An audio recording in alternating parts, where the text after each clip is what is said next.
What's up, YouTube? Ryan Panny here. Hope you guys are doing reasonably well. Missed you these past couple months. I'm sure the feeling is not mutual, but it's all good. I don't really ever need a specific reason to turn the camera back on, but then June 2021 came and went, and I got my reason, because I always really love to sort of mark the halftime for the year and do these mid-year lists and really do them and not half-ass them, because it's a good excuse to sort of force yourself to catch up on all the shit that you might have missed and just stop and look around and take inventory, you know? I have to say, this time last year, I had some complaints. Well, this time last year, we all had some complaints, but specifically about the metal genre and how I could barely get to 10 albums that I really loved at the mid-year, but not this year. There's been so much good shit from every subgenre, every corner of our world. Not all of it is going to be represented here, because at the end of the day, you're still just dealing with my taste, but you get the point. I don't want to do honorable mentions. That's more of a year-end thing, but I will say the Gojira record Fortitude, not on here.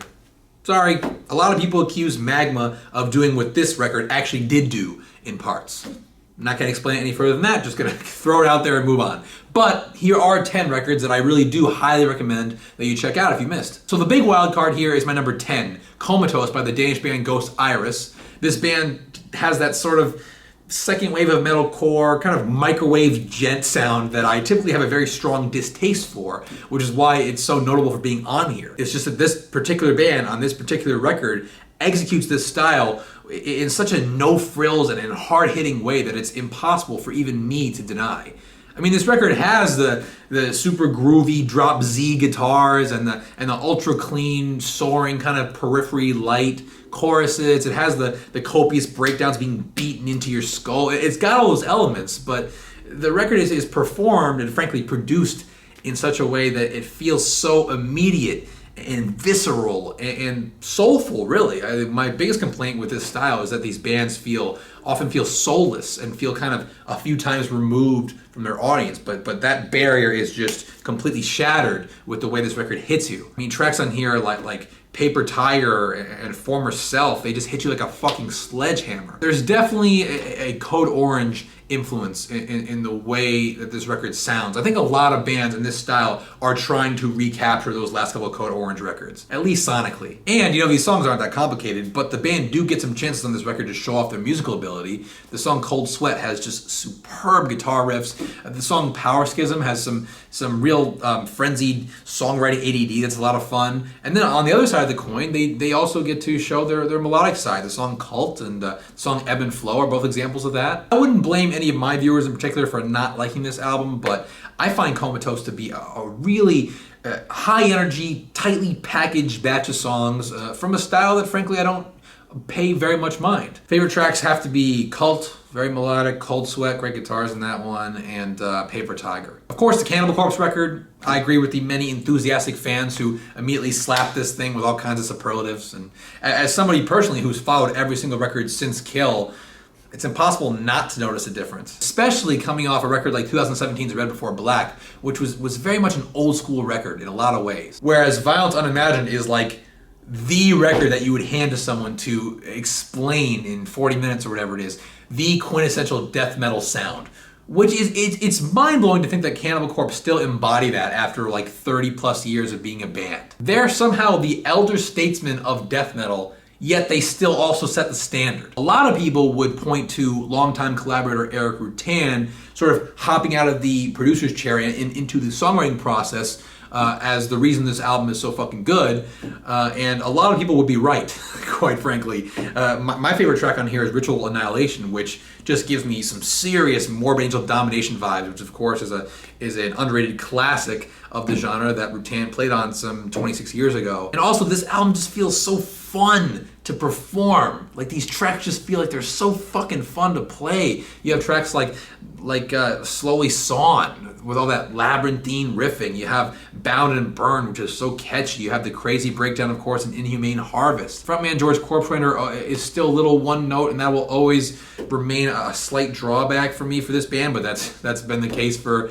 the last 25 years of output. But I really do think when Cannibal one day wrap up their career, we will be debating whether this particular record deserves a slot in the top 5, right alongside Kill and Bleeding and depending on your perspective, Tomb of the Mutilated. It's really, we'll see. But for this modern era of Cannibal, I think it's gonna be a standout when all is said and done. Favorite tracks: Ritual Annihilation, Slowly Sawn, and Inhumane Harvest. And while we're on the topic of death metal, actually, this progressive death metal band Ellucian put out a killer record called A Monument to Silence. It's like Chaos of Forms era Revocation if they were a bit more pretentious and also a bit moodier, which that second part is more important to me because this album is very, very noodly and very intelligent, but it also does quite a bit to introduce some emotional weight into the equation. Like highlights on here like The Plea and the title track and also Join the Dead with those just devastating black metal-ish passages. It's a depressing album in a good way. I don't like when techie and proggy stuff feels just robotic and emotionally stiff, and I think Ellucian have a really good balance of that on this record. It's definitely one for the Allegiant crowd, but also if you're a Between the Buried and Me type person, I mean I think this band's musical talent will hold your attention. Favorite tracks, Join the Dead, The Plea, and maybe Worthless Offers. Now here is one that surprised the shit out of me. The new Fear Factory record, Aggression Continuum.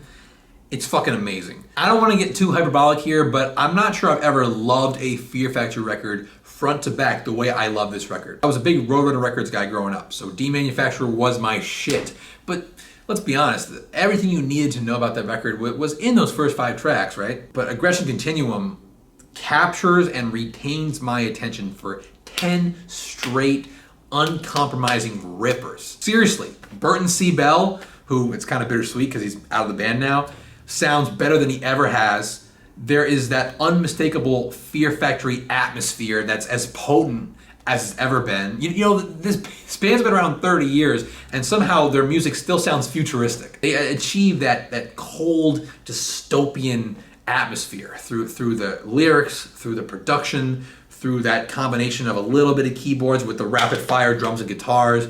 Dino Cazares' rhythm playing is as relentless as it's ever been. This is one of the most influential metal bands of the past 30 years, sounding as ferocious and as cutting edge as they did before I was born. Favorite tracks on here, Fuel Injected Suicide Machine, what a fucking great title. Manufactured Hope, I think that's what it's called. Yeah, Manufactured Hope, and Recode, the opener. So probably the most underground record that I'll discuss here is Fireholds by the Waters of Awakening, which is this grand, majestic black metal release that will cross over perfectly for anybody who likes power metal, symphonic metal, or folk metal, really that whole dorkier side of the metal genre. I know it sounds like a really weird combination of styles that will click, but just hear the first song, A Forgotten Legacy, and it will put sounds to my words. But this album really is so beautiful and so impossibly epic and full of these long, sweeping melodic passages that function equally well as a close listen or as sort of like a background atmospheric listen. Which, quite frankly, that's actually a pretty big reason why this album is so high up on this list for me, because at this point in time, it is my go-to background listen. Whenever I'm feeling any sort of mix of melancholy or like a real itch to be productive, which actually they often for me coincide, this is the album I go to. This album is enveloping in that it really does shut the world out and draw you in, but it's also so sonically pleasing and so easy on the ears that you instantly feel comfortable and at home and just centered, quite frankly. I gotta say, if there's one album on this list that I really hope you guys check out, because I know most of you haven't heard this one, it's this one. Seriously, just search it on YouTube. The full thing's up there. Favorite tracks in here, I mean, there's only 5 of them, but the first track and the last 2 are probably my favorites. And cracking the top 5, speaking of epic music, Epica, see what I did there, with Omega. Never been an Epica fan particularly, but this one has really captured and held my attention over many, many, many listens. This record has the perfect blend of melody and aggression, which I realize is the most trite compliment for a metal record ever. But in this case, like when these symphonic power metal bands spend too much of the record with their heads in the clouds, it can be a major turnoff for listeners like me. But on this record, right off the bat, the first real song on here, first full song, Abyss of Time, has this killer breakdown smack dab in the middle of the track that just kind of knocks you back a bit. And you have Code of Life, which is this exotic riff fest. and you have Freedom, which is right in the middle there, which is definitely the most crossover-worthy track on here. And the thing is, these tracks give that much more breathing room to the more melodramatic material on here, like Gaia, or like the lovely ballad Rivers, or the song Kingdom of Heaven, which is fucking all over the place. It's real topsy-turvy. These indulgences and these more ambitious moments are all anchored by a truly good metal record at the core. This has definitely made me want to go back and revisit parts of the Epica discography that I may have glanced over or not given enough time of day. Favorite tracks on here, I really love Abyss of Time, definitely. Freedom and Kingdom of Heaven is real epic. Okay, Ghosts of Atlantis, more symphonic tinge music here. It's like 3 records in a row. 3624 is the name of the record. This band, it's kind of a weak comparison, but to me, they're kind of like what Scar Symmetry could sound like if they were a bit more theatrical. Maybe a better reference point too is newer Demu, but just with a mellow death style harsh vocal. That might be a little bit better. Either way, I love the intersection of styles here. I love the dark, dramatic, often mythology-inspired imagery of these songs. There really is a great deal of care put into the lyrics and the word choices and phrasings and the storytelling of it all. It really makes these songs feel like complete songs. Sometimes in metal we forget that, what songs are saying and the picture they're painting are just as important as what's being played. And that also plays a pretty big role in helping to divorce this album from being just a death metal album. Because songs on here like Garden of Athena and Cursed Man, they're just death metal songs at their core, but you add in enough foreign elements. You have these super clean vocals, you have the mythological lyrics, and you have some symphonic tinges here and there, and all of a sudden you have a relatively unique formula for what Ghosts of Atlantis are and what sets them apart. Favorite tracks, Third Pillar, I love the way it kicks off the record. Halls of Lemuria and When Tridents Fail. Now we get to the top 3, which I've actually known for quite a while that these would be the 3 records. This part of the list was not hard to figure out at all. Tribulation is first, Where the Gloom Becomes Sound, which is just the best title. Simple, classy, just perfect. Really my first love of 2021. It came out, I think, in January. I had a lot of nice words for Down Below, the last record. I have a lot of nice words for this one. What I continue to admire about this band really is their versatility. There's some real doomy material. You have Dirge of a Dying Soul. You have Inanna, which is a great song. Then of course it gets kind of black and rollish with a very catchy single, Hour of the Wolf. Then it blackens further with my favorite track on here, The Close of the Wilderness. You get some classic metal elements in Elementals, and somehow those scratchy, raspy vocals just fit so nicely over all of it. This album is like the black cloud that you want over you. It's got a weighty aesthetic to it, but the songs are so fun and so full of life. Favorite tracks, Wilderness, Funeral Pyre, I really love. Cool thrash influence on that one, and Inanna. And our runner-up, for now at least, is Iotan, Access All Worlds, their debut for Metal Blade Records.